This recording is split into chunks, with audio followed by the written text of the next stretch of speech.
Secrets buried beneath Route 66. Low, distant thunder rumbles under a desolate guitar riff. Rain lashes against glass. A car engine hums uneasily, spoken in a hushed, urgent whisper, voice cracking slightly. What if the road you're driving on has been waiting for you your whole life? What if every mile you've traveled was just it pulling you back? And what if the family you're desperate to save died because of you? My name is Ethan Caldwell, 34 years old, Chicago-based photographer who specialized in abandoned places. Ironic, considering where I was headed. 3 weeks ago, my phone lit up at 2:47 a.m. with a voicemail from my older brother Marcus. His voice wasn't just shaking, it was breaking apart, like glass under pressure. Ethan, God, if you get this, turn around right now. Don't come looking. Stay off Route 66. Some roads don't let you leave. They keep pieces of you. They remember what you buried. A pause. Wind howling in the background. Then barely audible. I found Dad, or what's left of him. I'm sorry, little brother. I love you. Click. Marcus had been missing for 9 days. No credit card hits. No phone pings. Just silence from the Arizona desert. The police called it a missing persons case. Low priority. They didn't know our family history. They didn't know about the nightmares I'd had since I was 9. The ones where the highway cracked open and swallowed our father whole in 1989. I left Chicago that same rainy night, duffel bag in the trunk, camera gear on the passenger seat, and a Glock I bought off the books in my glove compartment. Marcus was all I had left. After Mom died of cancer when I was 7, Dad raised us on long-haul trucking runs along the old Mother Road. Then one summer, he vanished too. No body, no note. Just an empty rig found off a frontage road near Flagstaff. Now Marcus had followed the same ghost, and I was driving straight into its mouth. The first 2 days on I-55 heading southwest were normal enough. Truck stops, greasy diners, billboards advertising fireworks, and Jesus. But once I merged onto the historic stretches of Route 66, those cracked, sun-bleached ribbons of asphalt cutting through Illinois, Missouri, Oklahoma, the air changed. It felt heavier, thicker, like the desert was already breathing down my neck from 1,000 miles away. I played old voicemails from Marcus to stay awake. In one from 2 months earlier, he sounded excited. Ethan, I found Dad's old journal pages in a storage unit. He wrote about the memory miles. Said the road shows you what you fear most and makes you live it again. Crazy, right? But I'm checking it out. Crazy? Yeah. By the time I crossed into Arizona, the sky had turned that bruised purple-gray that promised no stars. My rental SUV, a beat-up silver Tahoe, started acting strange. The radio would flip stations on its own, landing on crackly 1950s rockabilly songs about lost love and endless highways. Once, it played Route 66 by Bobby Troop, but the lyrics were distorted, slowed down, like a funeral dirge. I laughed it off at first. Fatigue, I told myself. Grief makes your mind slippery. Devil's Junction, Arizona. The town wasn't on Google Maps. Not anymore. The faded sign on the outskirts read, Population 47 in peeling paint, but I only saw dust devils and shuttered buildings. A lone gas station, Earl's last stop, flickered under dying neon. I pulled in as the sun bled out behind jagged mountains. An old man in oil-stained overalls stepped out. Skin like cracked leather, eyes pale blue and too sharp. His name tag, Earl. Evening, he drawled, chewing on nothing. You look like a man chasing ghosts. Or maybe they're chasing you. I killed the engine. I'm looking for my brother. Marcus Caldwell. Tall, beard, drives a black Ford pickup. Earl's smile was slow and knowing, revealing yellow teeth. Came through here 12 days back. Filled the tank, bought cigarettes he didn't smoke, asked about the burial grounds under the old alignment. I warned him same as I'm warning you, son. Route 66 ain't just a road. She's a vein, pumps memories, and sometimes she pumps blood. He leaned on my hood, leaving a greasy handprint. Your daddy knew her too. Back in '89. Came through real quiet, left quieter. Some folks say he buried his regrets out near the old meteor crater stretch. Others say the regrets buried him. My stomach twisted. How do you know my father? Earl chuckled, a dry sound like sand shifting. This road remembers every soul that bleeds on her. Yours is next, Ethan Caldwell. Best fill up and keep moving. Or stay. The Desert Rose still has room 13 open. Always does for family. I paid in cash and left, but his laugh followed me for miles. Aye, the Desert Rose Motel squatted on the edge of town like a forgotten tombstone. Peeling pink stucco, a buzzing vacancy sign. The clerk was a silent woman with hollow cheeks who handed me the key without a word. Room 13 smelled of mildew and old cigarettes. The wallpaper curled like dead skin. The bed sagged in the middle as if something heavy had slept there for decades. I set up my camera on a tripod, habit from work, and reviewed Marcus's last known photos he'd emailed months ago. Abandoned motels, cracked pavement. One blurry image showed a figure standing in the desert at dusk, waving. It looked like Dad. That night, sleep came hard. At 2:17 a.m., scratching started beneath the floorboards. Not random, rhythmic, like someone spelling letters with broken nails. I dropped to my knees, pressing my ear to the cold wood. Marcus's voice rose up, faint and terrified. Ethan.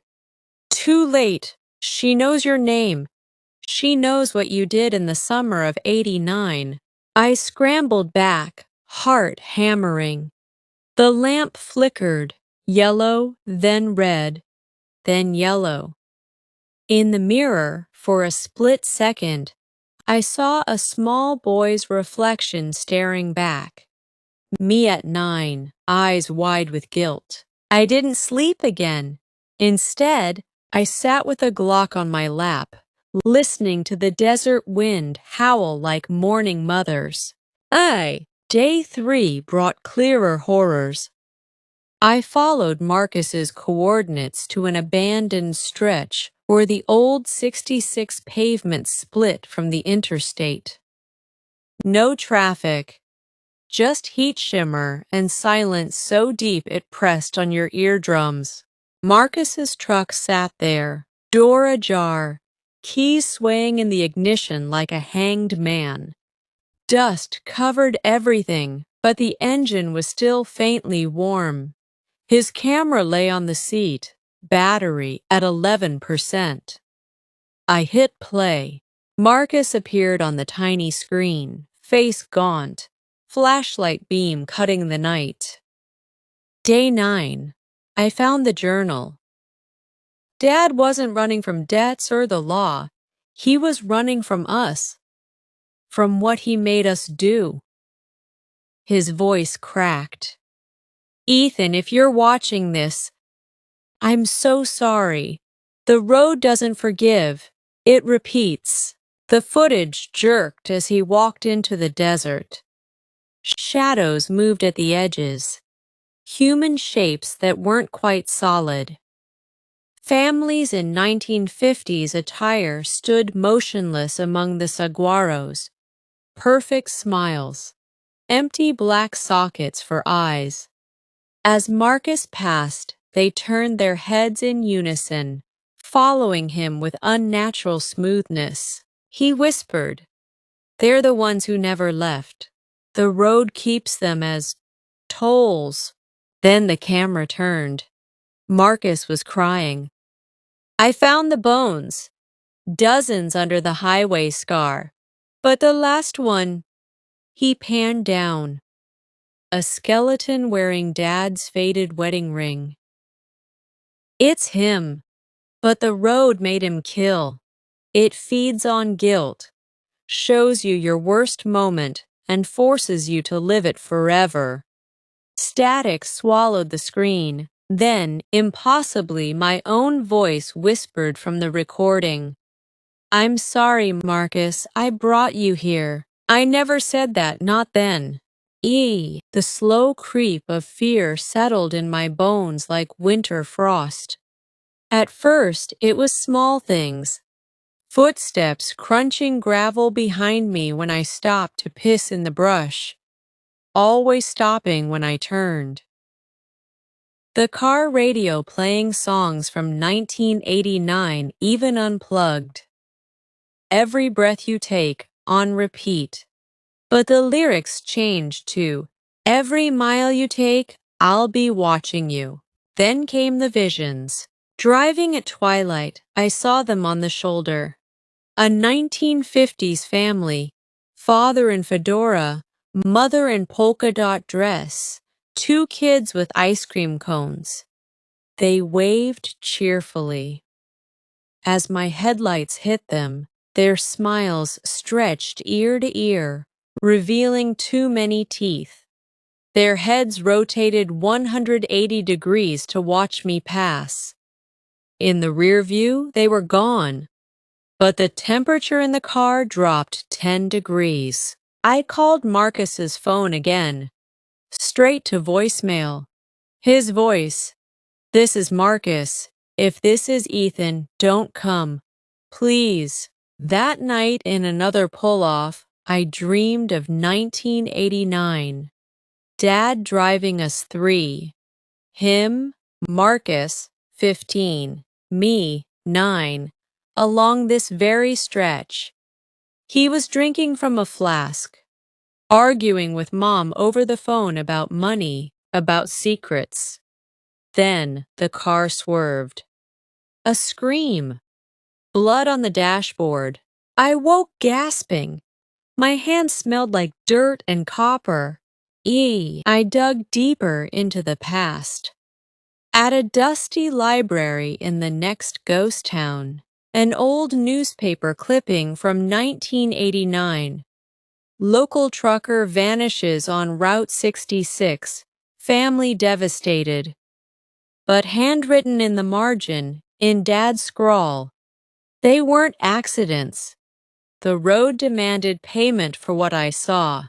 More stops, more whispers from locals who looked at me like I was already dead. One elderly woman at a diner gripped my arm. "Your bloodline is marked, boy. Your father buried his sins here. The road woke up hungry. It uses the guilty to feed itself." Emotional weight crushed me. I missed Mom's laugh. I missed Marcus teaching me to throw a baseball. I missed the father I thought Dad was. Before the drinking, before the long silences. Guilt gnawed. Had I been a burden? Had my childish fears that summer triggered something? The sightings intensified. At night, headlights appeared behind me. Classic 1950s cars with no drivers visible. They followed for miles, then vanished when I floored it. Once, a child's voice came through my phone. "Daddy, why did you leave us under the road?" It sounded like me. On the fifth night, the road itself changed. Asphalt shifted under my tires to older, rougher pavement, original 66 from the 1930s. The desert transformed in my periphery, suddenly lush, with 1950s diners and motels glowing invitingly. But when I looked directly, it was barren waste. In the rearview mirror, Chicago appeared. My childhood street lights warm. I glanced back. Nothing, just endless black. I was driving in circles, or the road was looping me through time. Finally, at false dawn, I reached the scar Marcus described. A long, unnatural trench of disturbed earth running parallel beneath the highway, hidden by overgrowth. Like the road had been split open and poorly stitched. I grabbed a shovel from the truck bed, Marcus's, and started digging.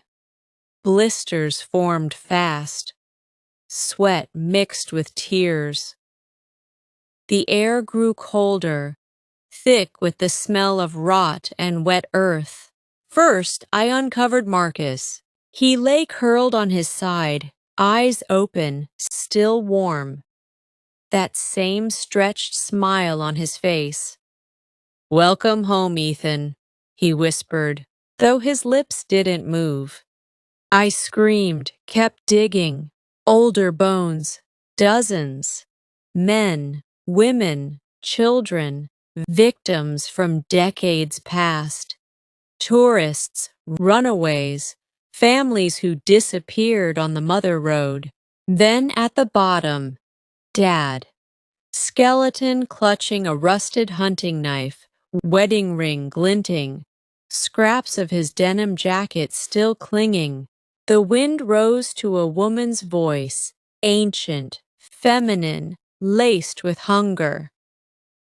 "You brought your guilt with you, Ethan. All of it." The twist. I collapsed, sobbing, clawing at the dirt. Memories flooded back sharper than ever. That summer of '89. Dad, drunk and raging after losing his job, pulled over on this exact stretch. Mom wasn't on the phone. She was in the car, begging him to stop. A fight. He hit her. The car veered. Crash. But it wasn't just an accident. In my 9-year-old terror, I grabbed the knife from the glove box to protect Mom. Dad wrestled it away. Chaos. Blood. Marcus tried to pull me back. Dad buried them all. Mom, the evidence. Right here. Then drove away with us, gaslighting us for years. Your mother left us. He made us complicit with silence. The road witnessed it, and it never forgot. I kept digging through blinding tears until my fingers hit one final small skeleton. Child-sized, wearing the exact silver necklace Mom gave me that birthday. The one I lost the day Dad disappeared. The world tilted. I wasn't 34. I never escaped, never became a photographer. The life in Chicago was the road's gift, false memories to ripen my guilt, to make me the perfect lure. Marcus wasn't searching for Dad. He came because the road used my voice on the phone, my fake stories, to summon him. I was the last victim. The one Dad buried alive in '89 after the crash. The road preserved me, replayed my life in an endless loop, feeding on the family sin. Now it had Marcus, too. I looked up. Marcus stood above the pit, whole again, eyes pure black, smiling that impossible smile. Your turn to drive, little brother. I'm recording this from the passenger seat of his truck right now. My hands, small again, 9 years old, are filthy with grave dirt and dried blood. Marcus is behind the wheel, humming an old tune. The road stretches forever ahead, glowing faintly under moonlight. I can feel it now, the hunger inside my head, whispering, reaching out. It knows your name too, the one listening alone in the dark. Did you feel that chill just now? That tug at the back of your mind? Like something shifting under your floorboards. Closing note. Drive safe out there tonight. Lock your doors. If you ever break down on a lonely stretch of Route 66 and see a man who looks just like me, young, dirty, waving you down with a desperate smile, don't stop. Some roads remember, some roads collect, some roads never let you go. Good luck. If you've made it this far into the story, you're already part of it. Stay subscribed to this channel. Hit the bell for notifications. Share it with someone who drives alone at night, because the next secret buried beneath a road might just be yours. See you on the endless mile real soon.